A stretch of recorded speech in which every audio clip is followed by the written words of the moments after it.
Can I say, by the way, maybe this will ruin part of the video frame for you. I thank God for my wife every day. You know how I said that our internet jacks don't work? And we had to call the cable company. We're an electrician. The cable company went like, we checked it on our end, not our problem. I put my daughter to bed last night, came out, my wife was in the damn walls. She said, I got some inspiration, I got an idea. We have, see, I'm not, this isn't my forte. This isn't like my area of expertise. We have a modem. That modem then feeds into a splitter. I did not know this. That splitter then runs through the house. Okay, here's the problem. So you have like Ethernet cables connected to the splitter that then run through the jacks in order to wire up every room. Problem is, the splitter has one input, makes sense, only has 4 outputs, but there's 6 Ethernet ports. So we were not getting Ethernet in every port. So she was in there doing some A/B testing, some matrix multiplication to figure out which Ethernet jack connected to which room. She reworked it so that now we're like hardwired here, went from 20 up to 110 up. Holy cow, I'm hardwired in. And then on top of that, not only did she do that, you can see it, but just barely. The Ethernet cord comes down, it gets zip tied, it gets stapled to the wall, it runs right up against a cabinet that's exactly the same color, runs tight to the wall, tight to the floor, and into the PC. By the way, just Jeppy, thank you for the gifted subscriptions. Thank you. Thank you. If it were not for her, A, I would be on Wi-Fi, which would not be sustainable forever, probably. And B, you would see from right here to right here, you would see like an Ethernet cable. It would just go like, for the next 7 years, it would be diagonally running like right here. It would become its own character. People would be like, where's the Ethernet cable today? You know, please bring back the Ethernet cable. Anyway. So thank you. Thank you to my wife. It is exactly what I was doing. I was telling the great saga of how smart she is. I couldn't, but she's like a problem solver.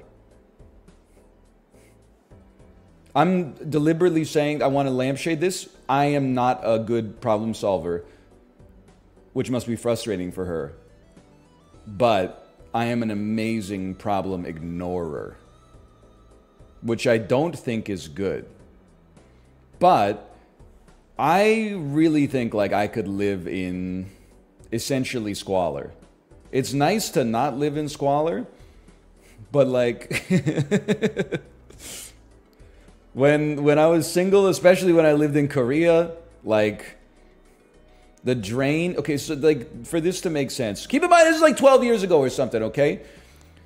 The shower, oftentimes the bathrooms in Korea don't have like a shower area. They just have a shower head attached to the wall that you can grab, and then they have a drain in the floor, okay? At some point, maybe like after a month of living in South Korea, the drain just was not draining well. Probably because I was the first person to ever live in the country who had body hair. And you got to remember, I was in a foreign country here, and I was like 22 years old. So already I'm like not very well equipped to handle this problem.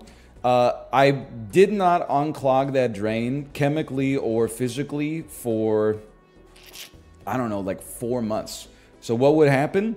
I would shower before work.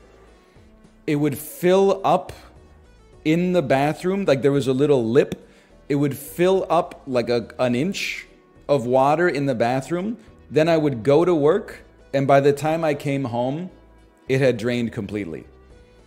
But at some point, an 8-hour workday was not enough for that inch of water to drain. And that's where I went to the E-Mart and I bought Drano. And I poured the Drano down the drain. I'm just going to be honest with you. In South Korea, they tell you don't even flush toilet paper down the toilet. Because, like, the pipes are not equipped to handle it. I don't know if they're equipped to handle Drano either. But at some point, you gotta...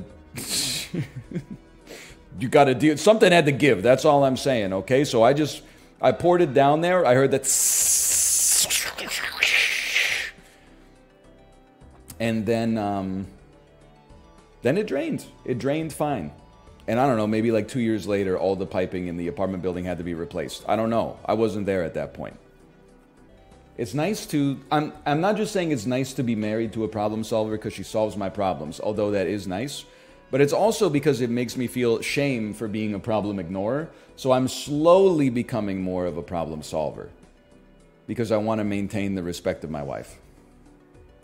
It pushes you towards better habits.